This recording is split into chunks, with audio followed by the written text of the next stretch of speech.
విజ్ఞాన శాస్త్రం అనేది మనిషి అన్వేషణకు ప్రతిరూపం. లక్షల సంవత్సరాల మానవ చరిత్రను శోధించడానికి, నేటి సంక్లిష్ట సమస్యలకు పరిష్కారాలను కనుగొనడానికి సైన్స్ మనిషికి ఒక శక్తివంతమైన ఆయుధంగా మారింది.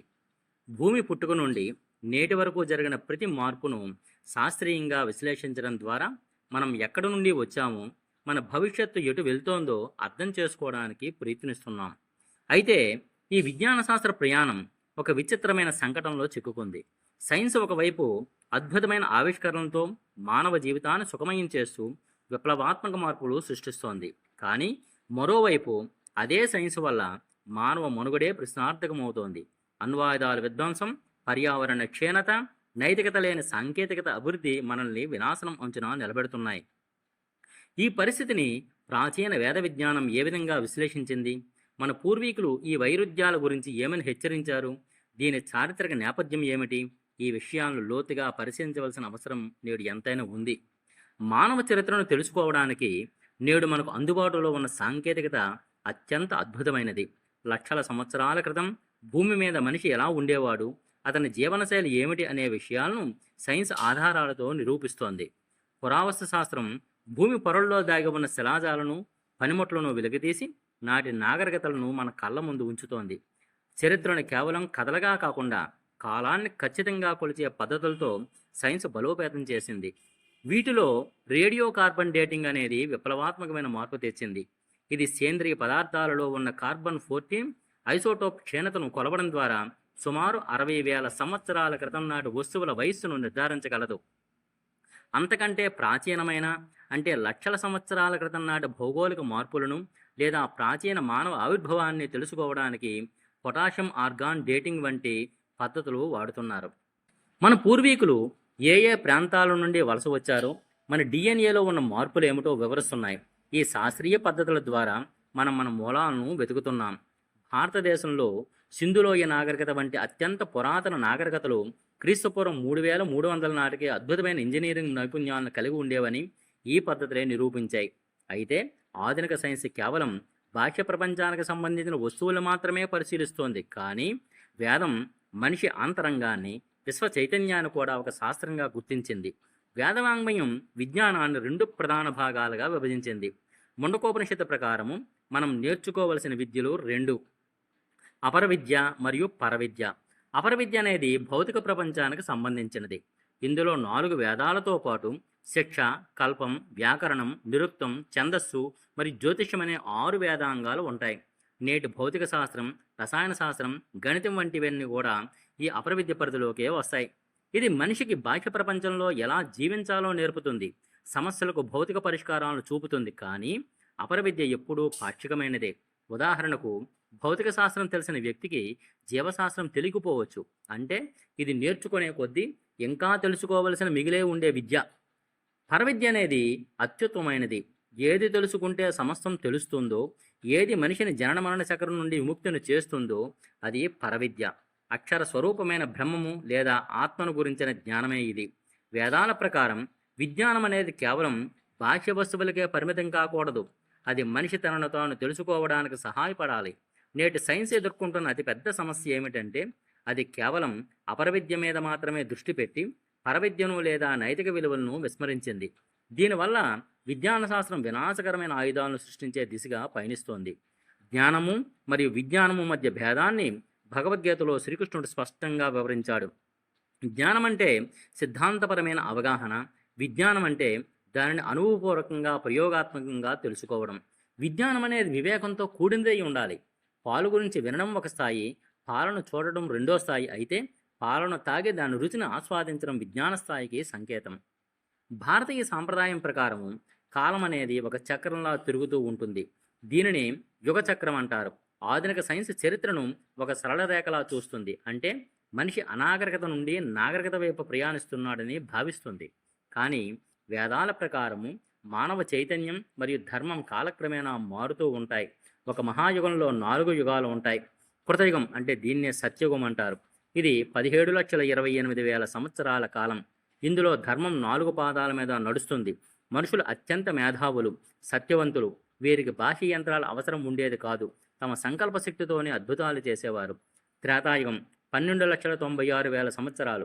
ధర్మం 3 పాదాలకు తగ్గుతుంది. మనుషులు యజ్ఞయాగాదుల వంటి కర్మకాండల మీద ఆధారపడడం ప్రారంభిస్తారు. ద్వాపరయుగం 8,64,000 సంవత్సరాలు. ధర్మం సగం క్షీణిస్తుంది. విజ్ఞానం బాహ్య శక్తులను, ఇంధనాన్ని నియంత్రించే దిశగా మల్లుతుంది. నేటి కాలంలో మనం చూస్తున్న విద్యుత్తు, పరమాణు శక్తి వంటివి ద్వాపరయుగపు ఛాయలుగా భావిస్తారు. కలియుగం 4,32,000 సంవత్సరాలు. ప్రస్తుతం మనం ఉన్న యుగం ఇది. ఇందులో ధర్మం కేవలం ఒక పాదం మీద మాత్రమే నిలుస్తుంది. అజ్ఞానం, స్వార్థం, భౌతికవాదం పెరిగిపోతాయి. విజ్ఞానం ఉన్నా దానిని స్వార్థం కోసం, వినాశనం కోసం వాడే ధోరణి ఎక్కువగా ఉంటుంది.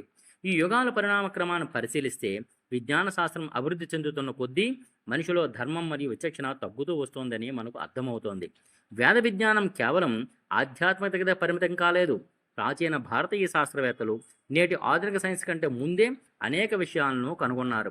ఈ గొప్ప విషయాలన్నీ కూడా మానవ సమస్యలకు పరిష్కారాలుగా, నాగరికతకు వెలుగునిచ్చేవిగా ఉన్నాయి. కానీ అదే సమయంలో విజ్ఞానం వినాశకరంగా మారే అవకాశం కూడా ఉందని వేదాలు ముందే పసిగట్టాయి.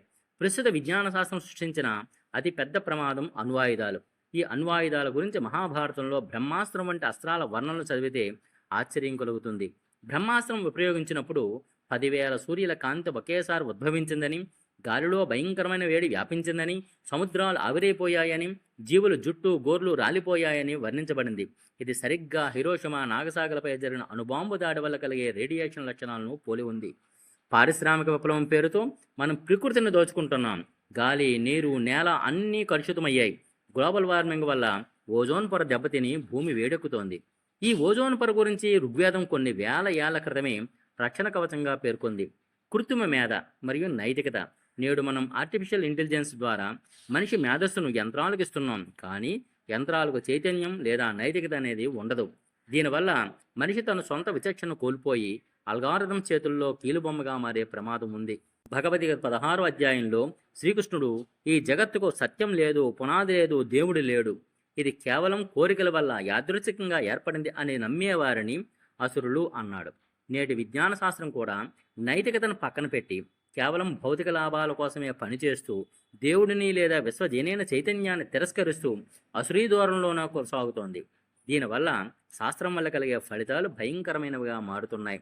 ఈ వినాశనం నుండి తప్పించుకోవడానికి వేదాలు గొప్ప పరిష్కారాన్ని చూపాయి. అదే ధర్మం.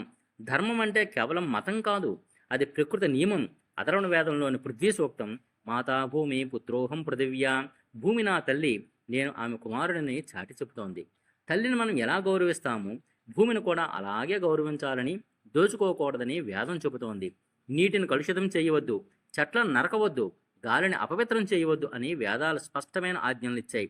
గాలి ఒక ఔషధం అని అథర్వణ వేదం చెప్పింది. అన్ని జీవుల్లోనూ చైతన్యం ఉందని గుర్తించడం వల్ల పర్యావరణ సమతుల్యత దెబ్బతినదు. విజ్ఞాన శాస్త్రం ఎప్పుడూ అహింస మరియు లోక కళ్యాణం కోసమే ఉపయోగపడాలి. విజ్ఞాన శాస్త్రం లేనిదే మనం మనుగడ సాగించలేము. అది వాస్తవం. రోగాలకు మందులు, సమాచార విప్లవం, రవాణా సౌకర్యాలు అన్నీ సైన్స్ చలవే. లక్షల సంవత్సరాల చరిత్రను విశ్లేషించే విజ్ఞాన శాస్త్రం మానవాళికి ఒక అద్భుతమైన వరం. కానీ అది నైతికత లేని మార్గంలో వెళ్తే అదే శాపం అవుతోంది. ప్రాచీన వేద విజ్ఞానం మనకు నేర్పిన అత్యంత ముఖ్యమైన పాఠం ఏమిటంటే, బాహ్య ప్రపంచాన్ని గెలవడానికి ప్రయత్నించే ముందు నీ ఆంతరంగాన్ని గెలువు. విజ్ఞాన శాస్త్రం యొక్క ప్రగతిని ధర్మం అనే అదుపులో ఉంచినప్పుడే అది విప్లవాలు సృష్టిస్తుంది తప్ప వినాశనాన్ని కాదు. మనం సైన్స్ సాధించిన అద్భుతాలను గౌరవిస్తూనే మన ప్రాచీన వేదాలలోని పర్యావరణ స్పృహను, నైతికతను అలవరుచుకోవాలి. అప్పుడే మన భవిష్యత్తు సురక్షితంగా ఉంటుంది. ఈ సమాచారం మీకు నచ్చినట్లయితే దయచేసి ఈ వీడియోను లైక్ చేయండి, మీ స్నేహితులతో షేర్ చేయండి. ఇలాంటి మరిన్ని ఆసక్తికరమైన మరియు లోతైన విశ్లేషణ కోసం మా ఛానల్ను సబ్స్క్రైబ్ చేయండి. ఈ అంశాలన్నిటిపై మీ అభిప్రాయాలను కింద ఉన్న కామెంట్ సెక్షన్లో మాతో పంచుకోండి. మీ మద్దతు మాకు ఎంతో ముఖ్యం. నేటి కాలంలో విజ్ఞాన శాస్త్రం సాధించిన పురోగతి అసాధారణమైనది. మనిషి చంద్రునిపై కాలు మోపాడు, అంగారగ్రహంపై రోవర్లను పంపాడు, వైద్య రంగంలో జెనెటిక్ ఇంజనీరింగ్ ద్వారా భయంకరమైన వ్యాధులను నయం చేశాడు. కమ్యూనికేషన్ రంగంలో ఇంటర్నెట్ మరియు స్మార్ట్ ఫోన్ ప్రపంచాన్ని ఒక చిన్న గ్రామంలా మార్చేశాయి. ఈ విజయాల వెనుక కొన్ని దశాబ్దాల కృషి మాత్రమే కాదు, వేల సంవత్సరాల మేధోమథనం ఉంది. కానీ ఈ ప్రగతితో పాటు మనం కొన్ని ప్రాథమిక ప్రశ్నలను విస్మరిస్తున్నాం. విజ్ఞానం మనల్ని ఎటు తీసుకువెళుతోంది? మనం పొందుతున్న సౌకర్యాలు మన ఆనందానికి హామీ ఇస్తున్నాయా, లేదా మనల్ని ప్రకృతి నుండి వేరు చేస్తున్నాయా? వేదాలు చెప్పినట్లుగా మనిషి కేవలం అన్నమయ కోసం కాదు, అతనికి ప్రాణమయ, మనోమయ, విజ్ఞానమయ మరియు ఆనందమయ కోశాలు ఉన్నాయి. ఆధునిక సైన్స్ కేవలం అన్నమయ మరియు ప్రాణమయ కోశాల మీద మాత్రమే దృష్టి పెట్టింది. మనస్సు మరియు ఆత్మ గురించి లోతైన అవగాహన లేకపోవడం వల్లనే మనిషి ఒత్తిడికి, అశాంతికి లోనవుతున్నాడు. మన విజ్ఞానమయ కోశంలోకి ఎదగాలి అంటే భౌతిక విజ్ఞానాన్ని ఆధ్యాత్మ విజ్ఞానంతో జోడించాలి. అప్పుడే సైన్స్ అనేది మానవాళికి నిజమైన వరంగా మారుతుంది. పృథ్వీ సూక్తంలో చెప్పినట్లుగా భూమి మీద ఉన్న వనరులన్నీ సమస్త జీవుల కోసం ఉద్దేశించినవి, కేవలం మనిషి కోసం మాత్రమే కాదు. ఈ సత్యాన్ని గ్రహించి మనం ప్రకృతితో సహజీవనం చేస్తూ విజ్ఞాన శాస్త్రాన్ని లోక కళ్యాణం కోసం ఉపయోగిద్దాం. ఈ ప్రయాణంలో మనకు వేదాలు ఒక దిక్సూచిలా పనిచేస్తాయి. ప్రాచీన మునులు దర్శనం మరియు ఆధునిక శాస్త్రవేత్తల పరిశోధనలు కలిసినప్పుడే సంపూర్ణ విజ్ఞానం సాధ్యమవుతుంది.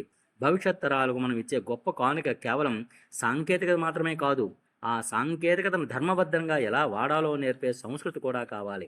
అందుకే వేద విజ్ఞానాన్ని అధ్యయనం చేయడం నేటి కాలంలో అత్యవసరం. ధన్యవాదములు.